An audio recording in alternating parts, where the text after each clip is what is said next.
کہ ہم کس آئین کی بات کر رہے ہیں؟ کیا ہم 1973 کے آئین کی بات کر رہے ہیں؟ تو مجھے وہ آئین نافذ العمل نظر نہیں آ رہا۔ ہم کن قوانین کی بات کر رہے ہیں؟ اس ریاست میں معذرت کے ساتھ صرف ایک قانون ہے اور وہ ریاست کا قانون ہے، وہ مائٹ کا قانون ہے۔ ہم اگر 73 کے آئین کی بات کرتے ہیں تو کیا یہ درست نہیں کہ 73 کا آئین جو ہے وہ آج 1969 کے آئین کے سائے تلے کام کر رہا ہے؟ کیا یہ بات درست نہیں کہ ریاست آج بھی پارلیمانی جمہوریت کو تسلیم کرنے کے لیے تیار نہیں؟ کیا یہ بات درست نہیں کہ کل ایک درخواست دائر کی گئی سپریم کورٹ کے اندر کہ پارلیمانی حکومت کو ختم کر کے پریزیڈنشل فارم آف گورنمنٹ کو لایا جائے؟ یہ تو اللہ شکر کرے کہ سپریم کورٹ نے کہا کہ اس آئین کے تحت کوئی ایسا راستہ ہمارے پاس موجود نہیں۔ یہاں پہ بات ہوئی آفیشل سیکرٹس ایکٹ کی بات کی حامد میر صاحب نے، اور انہوں نے کہا کہ وہ انفارمیشن کے اوپر لاگو ہوتا ہے۔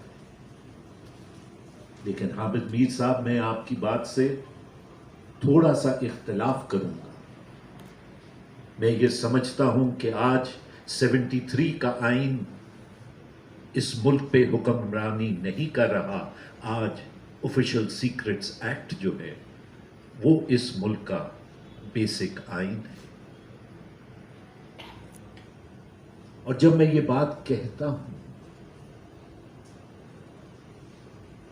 تو میں اس لیے کہتا ہوں کہ پاکستان کی جو رولنگ ایلیٹ ہے اس نے ریاست کو ہمیشہ سے 1947 سے لے کے آج تک ریاست کو اس نے اپنے مقاصد کے لیے استعمال کیا، اور پاکستان کی رولنگ ایلیٹ آج اپنے مقاصد میں مزید آگے بڑھی ہے۔ ہم جو کہتے ہیں کہ سفوکیشن ہے، that suffocation is there because we are losing the battle. ناصر صاحب، آپ نے بات کی سول ملٹری ریلیشن شپ کی۔ واٹ سول ملٹری ریلیشن شپ؟ یہ آپ کے اور میری خام خیالی ہے کہ there is a civil military relationship equation.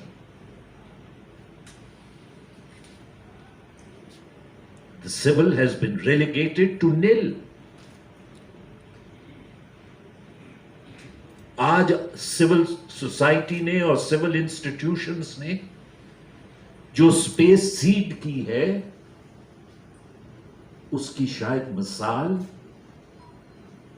آپ کو 1947 سے لے کے آج تک نہیں ملے گی۔ So if at all there is an equation,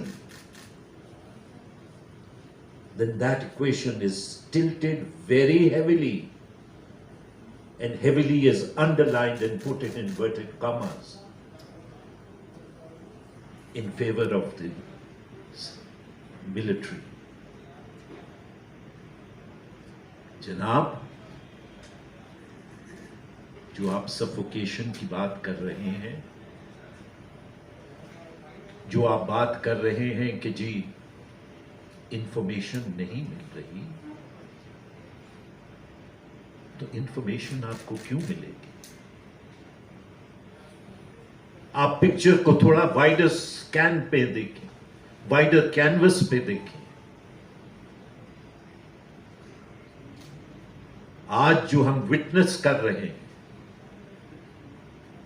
اور مجھے افسوس ہے کہ میں آج یہ دن دیکھ رہا ہوں، آج جو ہم وٹنس کر رہے ہیں وہ ایک ڈسمینٹلنگ آف انسٹیٹیوشنز ہے. ادارے جان بوجھ کے ختم کیے جا رہے ہیں، اور جب اداروں کو ریاست میں ختم کیا جائے اور ریاست از خود ان کو ختم کرے تو آپ ایک فسطائی نظام کی طرف بڑھ رہے ہوتے ہیں. Today we are moving towards a fascist form of governance in Pakistan, جس میں جو سول کمپوننٹ ہے وہ صرف سامنے رکھنے کے لیے. آپ اٹھا کے دیکھ لیں، پارلیمان کو ریڈنڈنٹ بنایا گیا، جوڈیشری کے اوپر حملہ کیا گیا، انڈیپینڈنٹ ججز کے اوپر ریفرنسز دائر کیے گئے، میڈیا کے اوپر کتگنے، اور اب یہ نیا آرڈیننس ایگزیکٹو اٹسیلف کے اوپر حملے ہوئے. 6 7 آئی جیز اور چیف سیکرٹریز کو 2 سالوں کے اندر تبدیل کر دیا گیا. یہ اگر اداروں کو کھوکھلا کرنا نہیں ہوتا تو پھر ادارے کھوکھلے اور کس طرح ہوتے؟ آپ انفارمیشن کی بات کر رہے ہیں کہ انڈیویجول یا نیوز پیپرز یا ٹی وی چینلز کو انفارمیشن نہیں مل رہی، تو کیا پارلیمان کے اندر انفارمیشن دستیاب ہے؟ کیا پارلیمان کے اندر کوسچن آنسر سیشن جو 1 گھنٹے کا ہوتا ہے دونوں ہاؤسز میں، کیا وہ ایک جوک بن کے نہیں رہ گیا؟ کیا کمیٹیز کے اندر جو بائی پارٹیزن شپ ہوتی تھی اور جس طرح پارلیمنٹری اکاؤنٹیبلٹی ہوا کرتی تھی کمیٹیز کے اندر، کیا آج وہ پارلیمنٹری اکاؤنٹیبلٹی کمیٹی کے اندر ہے؟ نہیں. اور میرا اشارہ ہرگز سویلین حکومت کی طرف نہیں ہے، یہ تمام تر چیزیں ریاست کی ہیں. اور جیسے اس سے پہلے ہم یعنی پیپلز پارٹی اور مسلم لیگ ریاست کے لیے استعمال ہوئے، آج دوسرے استعمال ہو رہے ہیں. لیکن اس چیز کو اب فائنلی ریاست اپنے کنٹرول کو مکمل کرنا چاہ رہی. کیا پارلیمان میں یہ بات سامنے آئی کہ پاکستان کی افغان پالیسی کیا ہے؟ کیا پارلیمان میں اس بات پہ بحث ہوئی کہ آئی ایم ایف کی کنڈیشنلٹیز کیا ہیں؟ کیا پارلیمان میں اس بات پہ بحث ہوتی ہے کہ خطے کی بدلتی ہوئی صورتحال کے اندر پاکستان کی نیشنل سیکیورٹی کی پرائیورٹیز کو کیا ہونا چاہیے؟ ان میں سے کوئی بات جو ہے وہ پارلیمان کے اندر نہیں ہوتی. اور ہم بات کر رہے ہیں آرٹیکل 19A کی. 19A تو بیچارہ کسی باغ کی مولی نہیں. لہذا جب ہم اپنی جد و جہد کو آگے بڑھائیں تو ہمیں بڑا واضح ہونا چاہیے کہ ہماری سمت جد و جہد کی کیا ہے اور ہمارا سامنا کن قوتوں کے ساتھ. یہاں پہ یہ بھی بات ہوئی کہ سیاسی جماعتیں اور بالخصوص جب وہ اقتدار میں ہوتی ہیں تو ان کا ایک رویہ ہوتا ہے اور جب وہ اپوزیشن میں ہوتی ہیں تو ان کا دوسرا رویہ ہوتا ہے. تو میں سمجھتا ہوں یہ کوئی اچنبھے کی بات نہیں ہے. انفارچونیٹلی پاکستان کی تاریخ یہ رہی ہے کہ جب بھی کوئی سیاسی جماعت آئی اس نے ریاست کے ساتھ کمپرومائز کیا.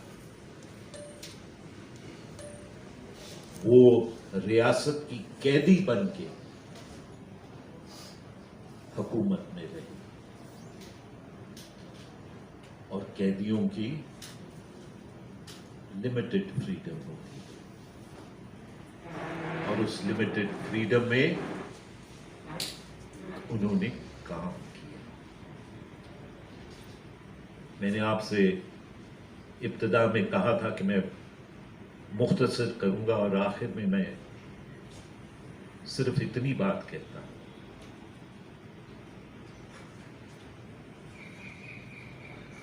کہ یہاں پہ آج کل ایک نئی بحث چھڑی ہوئی ہے اور وہ الیکٹرانک مشینز کی. اور الیکٹرانک مشینز کے ساتھ یہ بھی کہا جا رہا ہے کہ ابھی روس سے دیکھ کے لوگ آئے ہیں پارلیمان کے اور روس میں یہ بڑا کامیاب تجربہ رہا ہے. میں صرف آپ کی توجہ روس کے اندر جو کمیونسٹ پارٹی احتجاج کر رہی ہے اس کی طرف دلانا چاہتا ہوں. اور اس میں ان کا سب سے بڑا نقطہ یہ کہ جو ووٹ ریگنگ ہوئی ہے اس کو وہ تسلیم کرنے کے لیے تیار نہیں تھے. کیا ہم یہی چاہتے ہیں کہ یہاں پہ بھی مشینز کا تجربہ یہ ہو؟ کیا یہ بات درست نہیں کہ جرمنی نے اس سسٹم کو اپنایا اور پھر اس سسٹم سے اپنی جان چھڑائی؟ اور یہ بھی مناسب نہیں ہے کہ اس بات کا تھریٹ دیا جائے. دیکھیں یہ بات ٹھیک ہے جمہوریت میں میجورٹی ہوتی ہے لیکن جب آپ کوئی بنیادی تبدیلی لانے کی بات کر رہے ہوں جب آپ بنیادی اصلاحات لانے کی بات کر رہے ہوں تو پھر آپ کو تمام سٹیک ہولڈرز کو ساتھ لے کے چلنا پڑتا ہے. اگر آپ کہیں کہ جی ہم میجورٹی کے ساتھ پارلیمنٹ کے جوائنٹ سٹنگ کے اندر اس بل کو پاس کر دیں گے تو you are most welcome to do that. آپ کر دیں لیکن اگر تمام سٹیک ہولڈرز اس کے ساتھ نہیں کھڑے ہوں گے چاہے وہ پارلیمان کے اندر ہوں چاہے وہ پارلیمان کے باہر ہوں تو اس قانون کی کیا کریڈیبلٹی ہوگی؟ اس قانون کے تحت اگر آپ الیکشن بھی کرواتے ہیں تو ان الیکشنز کی کیا کریڈیبلٹی ہوگی؟ لہذا let us learn to take people along. آج پاکستان اور پاکستان کی ریاست کا سب سے بڑا المیہ یہی ہے کہ پاکستان کے لوگ ریاست سے کٹے ہوئے ہیں. وہ اس بات کو محسوس نہیں کرتے کہ وہ ریاست کا حصہ ہے. میں آخر میں آپ کو اس بات کا یقین دلانا چاہتا ہوں کہ جو آپ کی جد و جہد نومبر سے شروع ہونے والی ہے، اس جد و جہد میں سیاسی کارکن آپ کے شانہ بشانہ ہوں گے، اور جیسے پہلے سڑکوں میں، جیلوں میں آپ کا ساتھ دیا، آئندہ بھی انشاءاللہ آپ کے ساتھ کھڑے ہوئے.